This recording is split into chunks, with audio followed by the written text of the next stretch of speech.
નહીં નવી નહીં,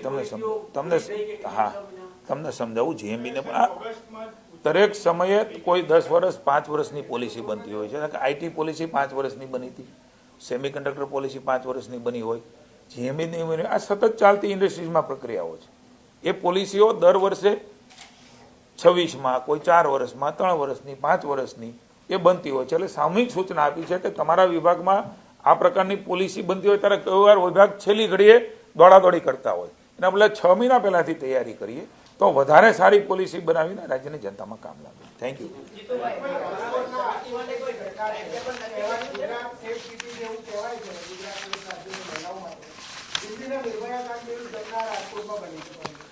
રાજકોટની બનેલી ઘટના માટે રાજ્યની સરકારને ખૂબ દુઃખ છે. આ ઘટના ખૂબ દુઃખદ છે. અમે પીડિત પરિવારની સાથે છીએ. એને ન્યાય અપાવવા માટે પણ રાજ્યની સરકાર જે કાંઈ કરવું પડે એ કરશે. પણ આ પ્રકારની વિકૃત માનસિકતાઓ,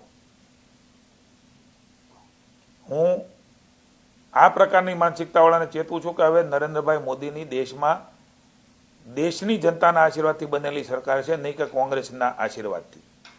તમારા સૌના આશીર્વાદથી બનેલી છે. એટલા માટે એ કાયદો પણ પસાર કર્યો છે. આજીવન કારાવાસ અને ફાંસીની સજાનો નિર્ણય આ પ્રકારની ઘટનાઓમાં, બળાત્કારની ઘટનાઓમાં એ લેવાનો નિર્ણય એ બહેનો માટે વડાપ્રધાન નરેન્દ્રભાઈ મોદીએ લીધો.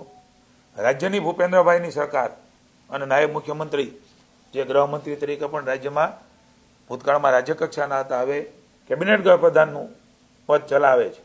અને મને આનંદ છે કે મુખ્યમંત્રીના માર્ગદર્શન છે ભાઈ હર્ષભાઈ સંઘવી, આપણા ગૃહમંત્રીશ્રીએ આ પ્રકારની ઘટનાઓ અને જે કાયદો કેન્દ્રએ બનાવ્યો છે એ કાયદાનો અમલ એ રાજ્યની સરકારમાં આપ પણ જાણો છો કે કડક લીધો.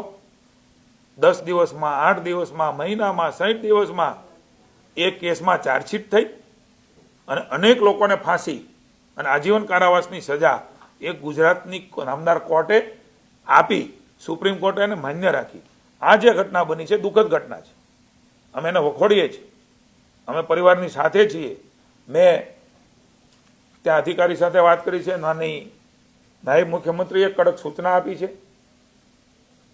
10 દિવસની અંદર એમનું ચાર્જશીટ થાય અને કાયદાની ભાષામાં એને ફાંસી અથવા તો ઉંમરકેદની સજા વધારેમાં વધારે થઈ શકે એ પ્રકારનું ચાર્જશીટ કરીને પરિવારને ન્યાય આપવા માટેના હુકમો માની હર્ષભાઈ સંઘવીએ કર્યા છે. હું એમને અભિનંદન આપું છું.